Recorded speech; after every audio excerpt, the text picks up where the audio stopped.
जी, अस्सलाम वालेकुम। हेलो, अस्सलाम वालेकुम।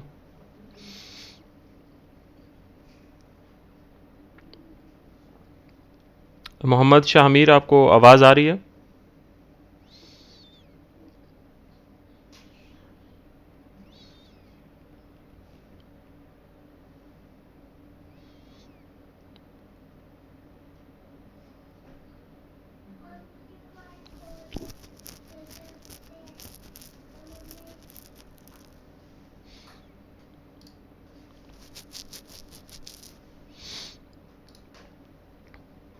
हाँ जी, आप सब लोगों को आवाज़ आ रही है जो लोग जॉइन कर चुके हैं?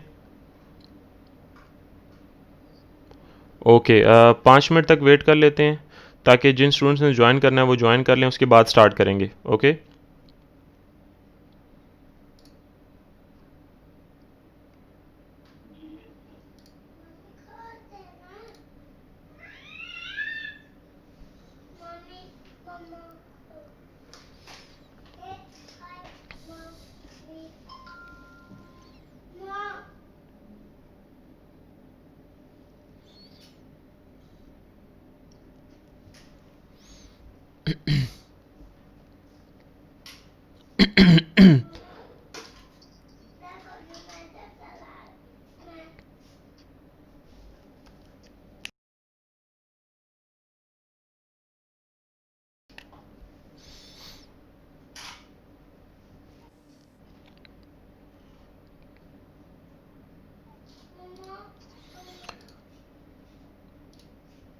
आप सब लोगों को स्क्रीन शो हो गई है मेरी? ओके। हमारा जो लास्ट टॉपिक था, वो हमारा एंड हुआ था सेशन लेयर पे। हम लोग पढ़ रहे थे ओएसआई मॉडल। तो सेशन लेयर को जल्दी से रिपीट कर लेते हैं कि सेशन लेयर जो है वो क्या करती है। देखें, जल्दी से एक सिनेरियो बनाते हैं जिसमें हमारी जो प्रीवियस 3 लेयर्स हैं वो रिपीट हो जाएं। लाइक हमारे पास एक मैसेज था हेलो, जिसको हमने ट्रांसफ़र करना था एक पीसी से दूसरी पीसी पे। सबसे पहले ये जो मैसेज है, ये ज़ाहिर बात है हमने किसी मैसेजेस वाली ऐप के अंदर या किसी जगह पे तो लिखा होगा मैंने। तो ये जो मेरे पास मोबाइल है, फॉर एग्ज़ाम्पल यहाँ पे मैंने ये लफ्ज़ लिखा हेलो, ठीक है। तो सबसे पहला जो मेरी लेयर काम आई वो है एप्लीकेशन लेयर। उसके बाद ये मैसेज मेरा आगे जाता है। आगे इसी मैसेज को हेलो को अब ज़ाहिर बात है कन्वर्ट किया जाता है 0101 बाइनरी में। तो यहाँ पे मेरे पास काम आई प्रेजेंटेशन लेयर। उसके बाद नेक्स्ट यही मैसेज जाता है हमारे पास अगली लेयर में, जो कि इसी मैसेज को एक तो ये करती है कि पार्ट्स में डिवाइड करती है। मसलन 01 को एक पार्ट में, 10 को एक पार्ट में, फिर 10 को एक पार्ट में और 1 को एक में। तो ये उनके छोटे छोटे पार्ट्स बना के और उन पे चेक पॉइंट्स लगा देती है। चेक पॉइंट्स लगाने का मतलब ये होता है कि सेशन लेयर जो है वो इस पूरे मैसेजेस को छोटे छोटे पार्ट्स में भेजेगी, और हर पार्ट को भेजने के बाद वो चेक करेगी कि आया ये जो पार्ट है ये सक्सेसफुली वहाँ पे पहुँच गया। अगर पहुँच गया तो अगला पार्ट जो है वो डिलीवर होगा। और इसी तरह से हर पार्ट को डिलीवर होने के बाद जो अगले कंप्यूटर का जवाब है वो पहले कंप्यूटर को इसने जो है वो बता के और उसके बाद अगला पार्ट स्टार्ट करना होता है। सेशन लेयर जो है वो रिस्पॉन्सिबल थी हमारे पास कि वो डेटा को एक तो हमारे पास जो है वो एक्नॉलेज करवाए, उसमें चेक पॉइंट्स लगवाए कि डेटा जो है वो हमारा सक्सेसफुली पहुंच गया है। एक एग्जांपल जल्दी से ले लेते हैं कि अगर हमने 1000 पेजेस वाला कोई डेटा या कोई बुक जो है वो हमने एक कंप्यूटर से और दूसरे कंप्यूटर में भेजनी है, 1000 पेजेस हैं हमारे पास। तो हम क्या करेंगे कि सेशन लेयर के हवाले जैसे ही होगा ये डेटा, तो सेशन लेयर क्या करेगी, 100 पेजेस के छोटे छोटे पोर्शंस बना लेगी। हर 100 पेजेस के बाद इसने एक किस्म की एक छोटी सी चेक पोस्ट बना लेनी है, ताकि चेक किया जा सके कि किस 100 पेजेस तक का डेटा जो है वो पहुंच चुका है। फॉर एग्जांपल हम डेटा भेजना स्टार्ट करते हैं, हमारा डेटा जो है वो यहाँ से जाना शुरू करता है और यहाँ पे जाके कट ऑफ हो जाता है, इंटरनेट जो है वो हमारा यहाँ से चला जाता है। तो यहाँ पे पहुँचने के बाद अगर इंटरनेट हमारा चला गया, जब दोबारा से हम रिकनेक्ट करेंगे और अपना डेटा दोबारा से भेजने की कोशिश करेंगे, तो सेशन लेयर देखेगी कि हमारा जो डेटा है वो किस चेक पॉइंट तक ऑलरेडी डिलीवर हो चुका था, या कौन से पेजेस तक डेटा हमारा पहले से सेंड हो चुका है। तो वहाँ पे उसको पता चलेगा कि पेज नंबर 401 तक फॉर एग्जांपल जो डेटा है वो हमारा जा चुका है। तो जो हमारी सेशन लेयर है वो ये नहीं करेगी कि दोबारा जो है वो यहाँ से स्टार्ट से डेटा भेजना शुरू कर दे, बल्कि सेशन लेयर जो है वो इस वाले पोर्शन से जो पेजेस हैं वहाँ से डेटा आगे भेजना शुरू करेगी। तो इसका ये फ़ायदा होता है कि जो डेटा हमारे पास पहले से जा चुका है वो दोबारा रिपीट नहीं होता। सो सेशन लेयर जो है वो हमारे पास ये वाला काम करती है। ठीक है जी। सेशन लेयर ने डेटा जो है वो अपना पोर्शंस में डिवाइड करके और भेज दिया। अब सेशन लेयर के बाद अगला जो है वो काम किसका है? सेशन लेयर के बाद अगला काम हमारे पास आता है ट्रांसपोर्ट लेयर का। ट्रांसपोर्ट लेयर जो है वो हमारे पास क्या करती है वो मैं आपको बताता हूँ। अच्छा, ट्रांसपोर्ट लेयर जो है ये रिस्पॉन्सिबल होती है कि जो डेटा है हमारे पास वो सेफ़ एंड सिक्योर पहुंच जाए दूसरे कंप्यूटर तक। ठीक है, लेट्स से हमारे पास ये एक कंप्यूटर है और ये दूसरा। अब इसके दरमियान आपने डेटा भेजना है और डेटा आपके पास है लेट्स से 100 पेजेस का, ये आपने डेटा भेजना है। अब 100 पेजेस इकट्ठे नहीं जा सकते, तो हम क्या करेंगे, ट्रांसपोर्ट लेयर जो है ये क्या करेगी कि पहले 10 पेजेस भेजेगी, जब वो पहुंच जाएंगे तो उसके बाद फिर अगले 10 पेजेस भेजेगी, जब वो पहुंच जाएंगे इसके बाद अगले 10 पेजेस। तो ट्रांसपोर्ट लेयर जो है इसने इन 100 पेजेस के मैसेज को या ये जो डेटा हम भेजना चाह रहे हैं इसको उसने डिवाइड कर दिया छोटे छोटे पोर्शंस में, डिवाइड इन पैकेट्स। इसका सही नाम पैकेट्स है।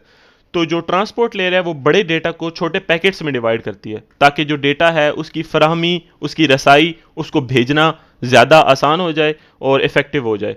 ट्रांसपोर्ट लेयर ने जो है वो ये वाला काम करना है। इसके अलावा ट्रांसपोर्ट लेयर जो है वो एक और भी काम करती है कि वो ये चेक करती है कि डेटा को भेजने के दौरान एनी एरर, कोई एरर ना आ जाए। अगर तो डेटा को भेजने के दौरान किसी भी किस्म का कोई एरर आ जाता है तो उसको दूर करके और जिस डेटा में एरर आया था उसको दोबारा भेजने की ज़िम्मेदारी भी ट्रांसपोर्ट लेयर की होती है। ट्रांसपोर्ट लेयर ने बस इतना सा काम करना है। तो अब इसको अगर हम पॉइंट्स में लिखें कि ट्रांसपोर्ट लेयर जो है वो हमारे पास क्या काम करती है। Number 1, divide data into packets. सबसे पहले तो जो आपके डेटा को पैकेट्स में डिवाइड करना होता है वो ट्रांसपोर्ट लेयर का काम होता है। दूसरे नंबर पे चेकिंग एरर्स, कि उसने एरर्स को देख के रखना होता है कि आपके मैसेज की डिलीवरी के दौरान कोई एरर ना आ जाए, और अगर एरर आ जाता है तो जिस जगह पे एरर आता है उस डेटा पैकेट को ट्रांसपोर्ट लेयर दोबारा से सेंड करती है ताकि वो एरर रिजॉल्व हो जाए। ये हमारा काम है ट्रांसपोर्ट लेयर का। अच्छा, इसके बाद हमारे पास आता है जो नेक्स्ट लेयर, वो है नेटवर्क लेयर। ये काफ़ी ज़्यादा इम्पोर्टेंट लेयर है क्योंकि इसका काम होता है एक्चुअल में दोनों कंप्यूटर्स को आपस में मिलाना। नेटवर्क लेयर कैसे काम करती है? देखें, हम यहाँ पे पाकिस्तान में बैठे हैं और पाकिस्तान में बैठ के फॉर एग्ज़ाम्पल आप अपने यहाँ पे आपने कंप्यूटर रखा हुआ है और आप यहाँ से डेटा भेजना चाह रहे हो, मिसाल के तौर पे यूएसए में। यूएसए के अंदर जो है वो आपने एक कंप्यूटर रखा हुआ है, उस पर आप डेटा भेजना चाह रहे हो। अब डायरेक्टली तो डेटा जा नहीं सकता क्योंकि पाकिस्तान और यूएसए के बीच में दरमियान में एक बराह रास्त कोई केबल या इंटरनेट की तार नहीं है जिसके थ्रू डेटा जाएगा। हमारा जो डेटा है वो मल्टीपल सर्वर्स या मल्टीपल कंप्यूटर्स के थ्रू जाता है। ठीक है, मिसाल के तौर पे एक कंप्यूटर ये पड़ा हुआ है, एक कंप्यूटर ये पड़ा हुआ है, एक यहाँ पे दरमियान में कंप्यूटर किसी मुल्क में है। मिसाल के तौर पे ये कंप्यूटर सऊदी अरब में पड़ा हुआ है, ये दुबई में पड़ा हुआ है, ये नीदरलैंड में पड़ा हुआ है, ये कनाडा में पड़ा हुआ है, वगैरह वगैरह। डिफरेंट कंप्यूटर्स डिफरेंट कंट्रीज़ में पड़े हैं। तो जो नेटवर्क लेयर है, सबसे पहला काम तो ये होगा कि उसने कनेक्शन बनाना है कि ये कंप्यूटर और ये कंप्यूटर ये आपस में बात करना चाहते हैं। तो सबसे पहला काम नेटवर्क लेयर का क्या है? कनेक्ट करना। जैसे हम लोग आमतौर पे मोबाइल पे वाईफाई या डेटा कनेक्ट करते हैं to use the services of other applications.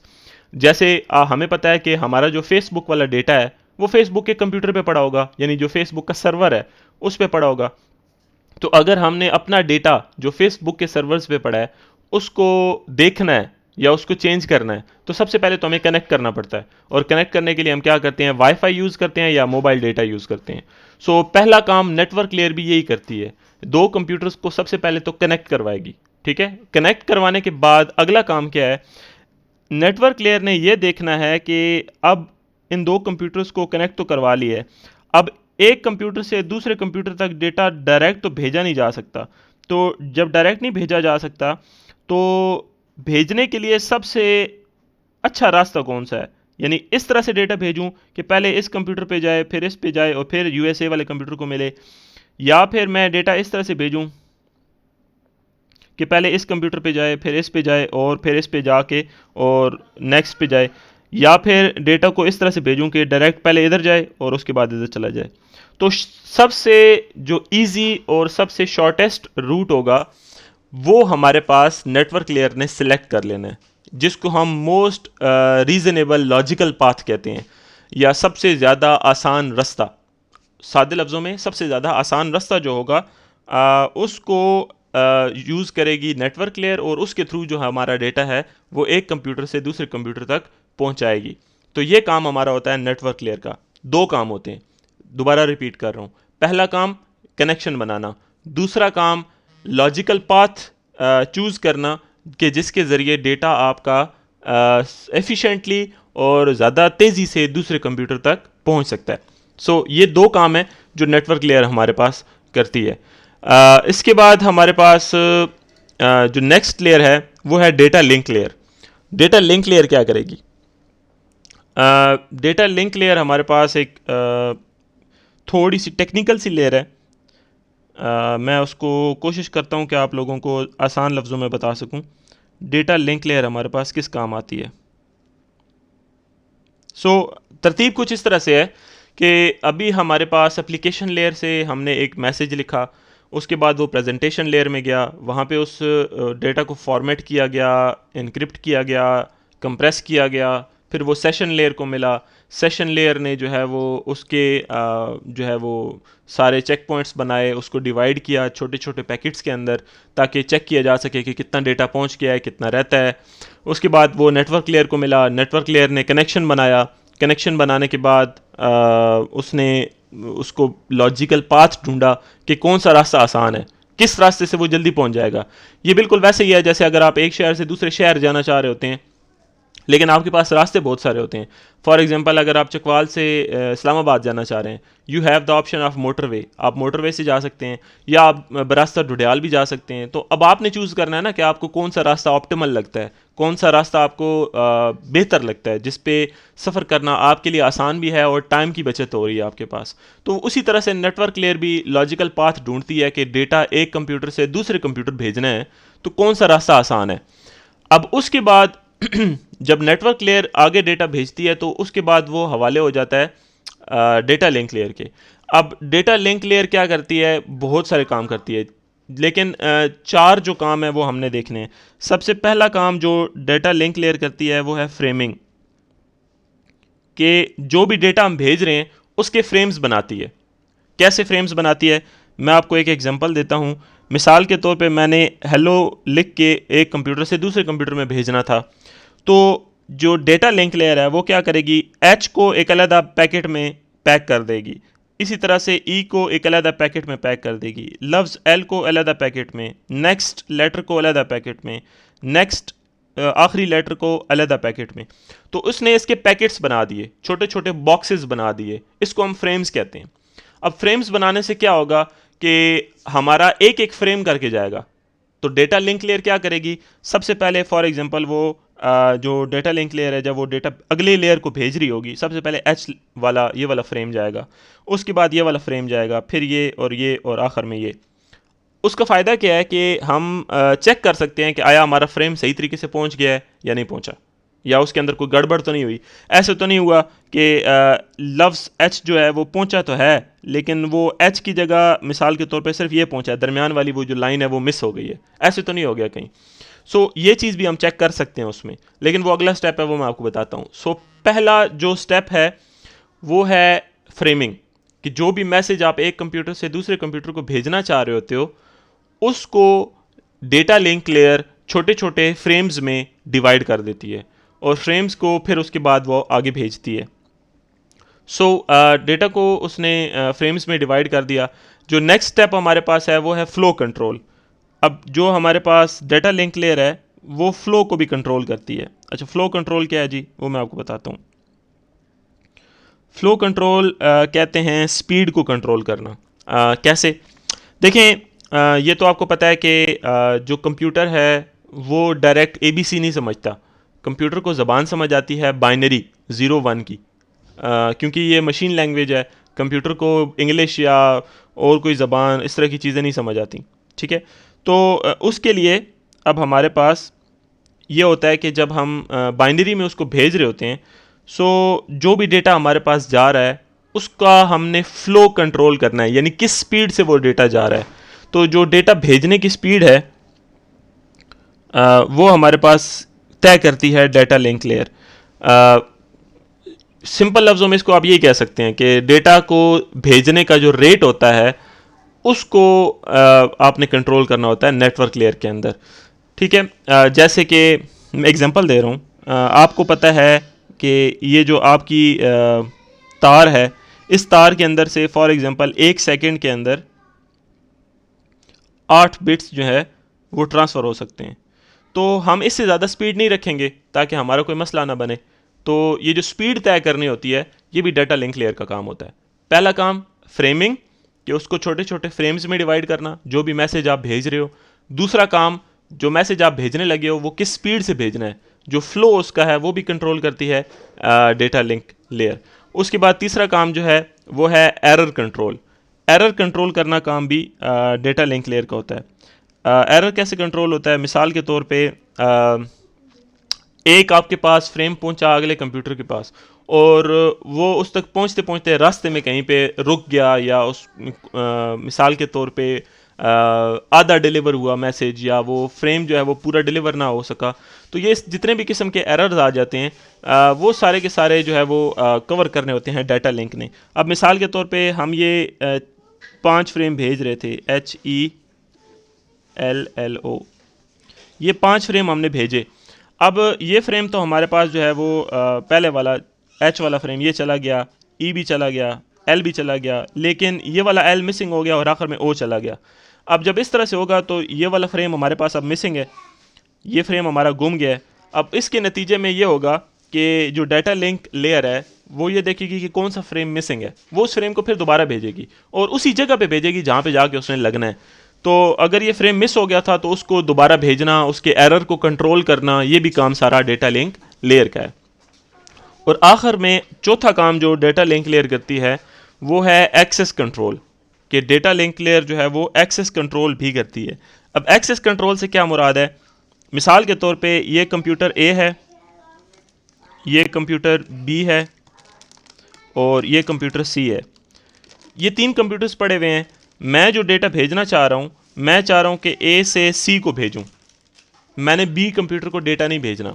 लेकिन मसला ये है कि B कंप्यूटर जो है वो भी इसी तार के साथ कनेक्टेड है। तार एक है, कंप्यूटर 3 है, लेकिन डेटा मैं सिर्फ A से C को भेजना चाह रहा हूँ। तो जो डेटा लिंक लेयर है वो इस बात को यकीनी बनाएगी कि ये जो B वाला कंप्यूटर है ये बीच में से डेटा को कहीं पे उठा ना ले, या ये कहीं डेटा पढ़ ना ले। तो डेटा लिंक लेयर जो है वो एक्सेस कंट्रोल को भी इंश्योर कराती है कि जिस कंप्यूटर को डेटा भेजा जा रहा है सिर्फ उसी को डेटा मिले, यानी और कोई कंप्यूटर जो है वो उस डेटा को ना एक्सेस कर सके। तो ये काम भी जो है वो हमारा डेटा लिंक लेयर ने करना होता है। तो रिपीट कर लेते हैं कि डेटा लिंक लेयर जो है वो कौन कौन से 4 काम कर सकती है। सबसे पहला तो है फ्रेमिंग, कि जो भी डेटा लिंक लेयर को मिलेगा उसने छोटे छोटे फ्रेम्स बनाने हैं। उसके बाद है हमारे पास फ्लो कंट्रोल, कि जो भी डेटा हमने भेजना है उसकी स्पीड क्या होगी। उसके बाद तीसरे नंबर पे है एरर कंट्रोल, कि जो भी डेटा हम भेज रहे हैं अगर उसमें से कोई चीज़ मिस हो जाती है, गिर जाती है, रुक जाती है, तो उसको भी हैंडल करना डाटा लिंक लेयर का काम है। आखिरी चीज़ है एक्सेस कंट्रोल, कि जिस कंप्यूटर को डेटा हम भेज रहे हैं इस बात को यकीनी बनाना कि उसी कंप्यूटर को ही डेटा मिले, किसी और को ना मिल जाए, यानी डेटा चोरी ना हो जाए। तो ये चारों काम जो है वो आपके पास किए जाते हैं डेटा लिंक लेयर के थ्रू। ठीक है, एप्लीकेशन लेयर से डेटा प्रेजेंटेशन लेयर को आता है, वहाँ से सेशन लेयर को, वहाँ से नेटवर्क लेयर को, और नेटवर्क लेयर के बाद आता है डेटा लिंक लेयर को। तो ये हमारे पास तरतीब है, डेटा लिंक लेयर तक डेटा हमारा पहुँच गया है। उसके बाद हमारे पास जो है वो आखिरी लेयर है फिज़िकल लेयर। इसके बाद हमारा OSI मॉडल जो है वो एंड हो जाएगा। सो फिज़िकल लेयर क्या करती है? फिज़िकल लेयर बेसिकली हमारे पास वो तार होती है जिसके अंदर से डेटा एक्चुअल जा रहा है। अभी तक क्योंकि डेटा हमारा सारा डिजिटल था, यानी कि सारा अभी तक वो हम ये सोच रहे थे कि जी डेटा ऐसे जाएगा, उसको ऐसे कंट्रोल करेंगे वगैरह वगैरह।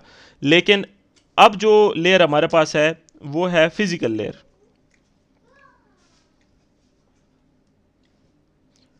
जो फिज़िकल लेयर है ये बहुत सारी चीज़ों को मैनेज करती है। ये भी मैनेज करती है कि अगर आपके पास ये कंप्यूटर A है और ये आपके पास कंप्यूटर B है, तो अगर इन दोनों कंप्यूटर्स को आपने एक तार के साथ कनेक्ट किया हुआ है, तो जो फिज़िकल लेयर है इसने ये तय करना है कि इस तार के अंदर से जो डेटा का रेट है, यानी कि डेटा किस स्पीड से जा रहा है, 1 MB की स्पीड पे जा रहा है, 2 MB की स्पीड पे जा रहा है, कितनी स्पीड पे जा रहा है, वो स्पीड जो है वो फिज़िकल लेयर ने तय करनी होती है कि डेटा की जाने की स्पीड क्या है। उसके अलावा जो हमारे पास डेटा की फराहमी को यकीनी बनाना है वो भी फिज़िकल लेयर का काम है कि तार बीच में डैमेज ना हो, तार टूटी भी ना हो, यानी कि एक किस्म का जो है वो सिक्योरिटी, यानी कि डेटा एक जगह से दूसरी जगह पहुंच जाए। उसके अलावा कौन सी किस्म की तार इस्तेमाल करनी है, आपने फाइबर ऑप्टिक यूज़ करनी है, आपने कोएक्सियल केबल यूज़ करनी है, हमने इसके अलावा जो सिंपल ट्विस्टेड पेयर होता है, केबल का एक टाइप होती है, तो हमने वो केबल यूज़ करनी है। कौन सी केबल यूज़ करनी है वो भी हम फिज़िकल लेयर के अंदर डिसाइड करते हैं कि किस टाइप की केबल हमने इस्तेमाल करनी है। उसके बाद जो ट्रांसमिशन मोड है वो भी हमने डिसाइड करना होता है। ट्रांसमिशन मोड किस चीज़ को कहते हैं?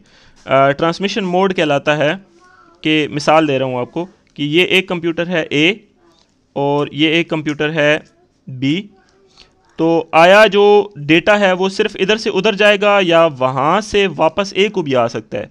तो ये एक तरफा डेटा है या ये दो तरफा डेटा है, इसको कहते हैं transmission mode. Half duplex, full duplex या सिम्प्लेक्स, ये तीन किस्में होती हैं। हाफ डुप्लेक्स या डुप्लेक्स होना या फुल डुप्लेक्स होना ये कौन तय करता है? ये भी फिज़िकल लेयर तय करती है। अब यहाँ पे मैं हाफ डुप्लेक्स और वो फुल डुप्लेक्स की जल्दी से आपको एग्जांपल दे देता हूँ कि वो हम किसको कहते हैं। मिसाल के तौर पे आप अगर बैठे हुए हैं एक टीवी के आगे, ठीक है, ये आप टीवी देख रहे हैं और जो नशरियात हैं वो मिसाल के तौर पे ये टीवी वाला एंटीना है, वहाँ से ये नशरियात नशर हो रही हैं। तो ये जो सिग्नल आपके टीवी तक आएंगे ये होते हैं सिम्प्लेक्स। सिम्प्लेक्स क्यों होते हैं? क्योंकि इनकी एक ही डायरेक्शन होती है। ये सिर्फ टीवी वाले बूस्टर से आपके टीवी तक आ सकते हैं, वापस नहीं जा सकते। आप इस तरह नहीं कर सकते कि टीवी से डेटा जो है वो यहाँ वापस बूस्टर को भेजना शुरू कर दें। सो ये जो ट्रांसमिशन मोड होता है इसको हम कहते हैं सिम्प्लेक्स। इसके बाद आता है हाफ डुप्लेक्स। हाफ डुप्लेक्स क्या होता है? हाफ डुप्लेक्स ये होता है कि जिसमें हमने डेटा दोनों तरफ भेजना है लेकिन बारी बारी। जैसे कि आपको अगर थोड़ा बहुत याद हो कि पुराने टाइप पे एक फ़ोन हुआ करते थे पुराने ज़माने में, या बल्कि उसको भी छोड़ें, हमारे पास ये जो आर्म्ड फोर्सेस हैं इनके अंदर ट्रांसमीटर होते हैं। अब ये जो ट्रांसमीटर होते हैं इनमें डेटा एक तरफ से भी जा सकता है और दूसरी तरफ से आ भी सकता है, लेकिन बारी बारी। यानी पहले अगर डेटा जो है वो यहाँ से जा रहा है तो ये डेटा जो है वो पहले जाएगा, ये वाला बंदा बात सुनेगा, उसके बाद फिर वो डेटा भेजेगा और फिर ये वाला बंदा बात सुनेगा। तो आता और जाता दोनों तरफ है डेटा, लेकिन बारी बारी, इकट्ठा नहीं हो सकता। तो ये होता है आपके पास हाफ डुप्लेक्स। लास्ट में आता है फुल डुप्लेक्स। फुल डुप्लेक्स कहते हैं जैसे हम नॉर्मल मोबाइल फ़ोन्स पे बात करते हैं। सो ये आपके पास एक मोबाइल है और ये आपके पास दूसरा मोबाइल है, तो दोनों मोबाइल जो हैं वो एक ही टाइम पे आपस में बातचीत कर सकते हैं। तो ये फुल डुप्लेक्स डेटा होता है जो कि फिज़िकल लेयर जो है वो डिसाइड करती है कि जब आप एक मैसेज एक कंप्यूटर से दूसरे कंप्यूटर को भेज रहे हैं तो उसमें जो डेटा है वो कौन से रेट पे जाएगा, कैसे जाएगा, किस तार के थ्रू जाएगा और कौन से मोड में जाएगा, सिंप्लेक्स जाएगा, हाफ डुप्लेक्स जाएगा या फुल डुप्लेक्स जाएगा। सो ये OSI मॉडल था जी हमारा, जिसकी ये 7 लेयर्स हैं। एक और चीज़ आपको ये बता दूं कि जल्दी से कि हमारे पास किस तरह से डेटा जो है वो दूसरे कंप्यूटर तक पहुंचेगा, तो वहाँ पे क्या सूरत हाल होगी।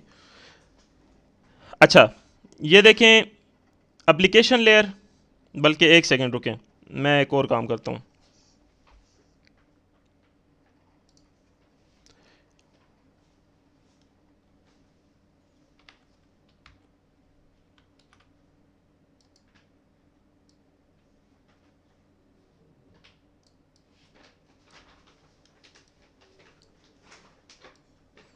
अब इसमें देखें ना कि जब भी हमारे पास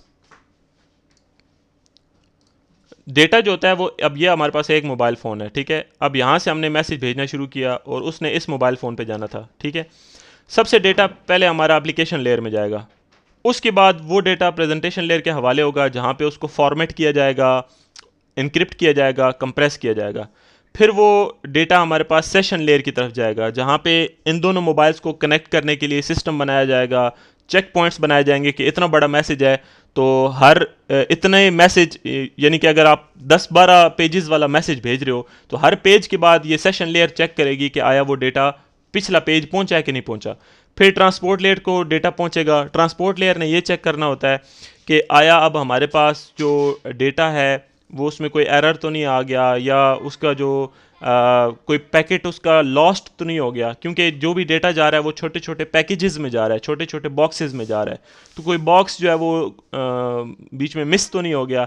फिर नेटवर्क लेयर को डेटा जो है वो पहुंचेगा, नेटवर्क लेयर ने ये डिसाइड करना होता है कि हमारे पास जो डेटा है वो एक तो सबसे पहले इन दोनों मोबाइल्स के बीच में कनेक्शन बना हुआ हो उसके थ्रू जाए, और फिर ये डिसाइड करना होता है कि कौन सा बेस्ट तरीका या बेस्ट रास्ता है जिसके थ्रू डेटा जल्दी पहुंच जाएगा, यानी बेस्ट लॉजिकल रूट जो है वो नेटवर्क लेयर तय करती है।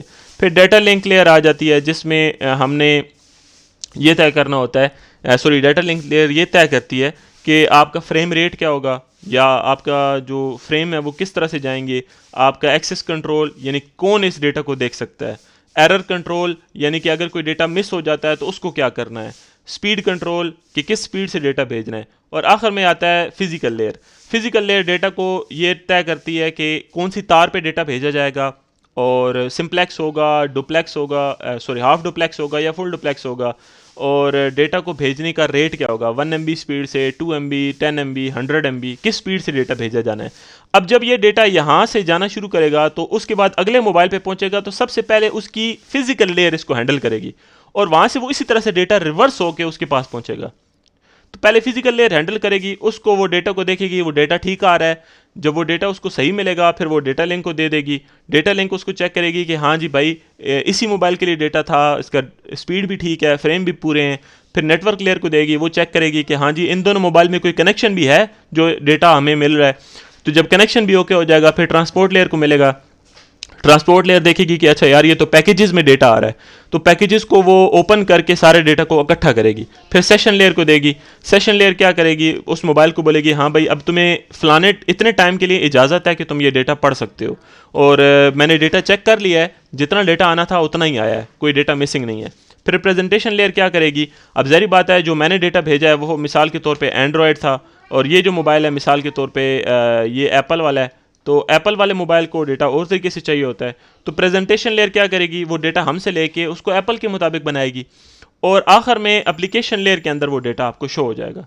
तो डेटा जो है वो हमारा इस तरतीब से चलता है कि यहाँ से ऊपर से नीचे, और जब वहाँ पे पहुँचता है तो नीचे वाली लेयर से और फिर ऊपर वाली लेयर तक डेटा रिवर्स होता है। तो ये हमारे पास OSI मॉडल था।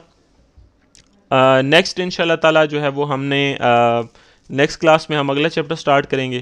अभी ये है कि आप लोगों ने एक बात ये याद रखनी है कि आप लोगों का जो PT3 टेस्ट है वो 14 दिसंबर को होगा कंप्यूटर का, और उसमें जो सिलेबस आपका है वो 3rd चैप्टर पे टॉपिक है data types, sorry different types of data transmission. I think so page number 116 है शायद। तो 116 नंबर सफ़ा है शायद, उस पे ये टॉपिक है different types of data transmission.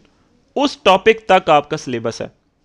Total syllabus आपका कौन सा है? ओएसआई मॉडल और चैप्टर नंबर 3 से पहले 6 टॉपिक, सफ़ा नंबर 116 तक, different types of data transmission. इनसे आपका PT3 का टेस्ट होगा और ज़्यादातर पोर्शन आपका आएगा ओएसआई मॉडल से। तो ओएसआई मॉडल आपने बहुत अच्छे से तैयार करना है। आई नो के ओएसआई मॉडल थोड़ा सा ये कॉम्प्लिकेटेड है, थोड़ा सा एडवांस लेवल का है, लेकिन ये लेक्चर जो है वो मैं आज अपलोड भी करके आपको लिंक सेंड कर दूंगा, ताकि अगर आपने दोबारा देखना हो तो आप दोबारा भी देख सकें। तो इंशाल्लाह ताला ये है कि नेक्स्ट लेक्चर में आप लोगों से मुलाकात होती है। अगर आप में से किसी का कोई क्वेश्चन है तो वो पूछ लें।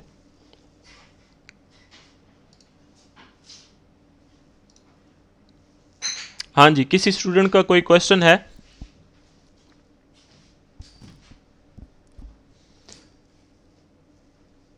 मोहम्मद मुनीब सुल्तान, वसान मकसूद, तलहा शहजाद, मोहम्मद शुजा अकबर, मोहम्मद हफीज़, हमज़ा एहसान, नुमान एजाज, बिलावल शमशाद, मोहम्मद अमीर। तो आप लोगों में से अगर किसी का कोई क्वेश्चन है तो काइंडली पूछ लें।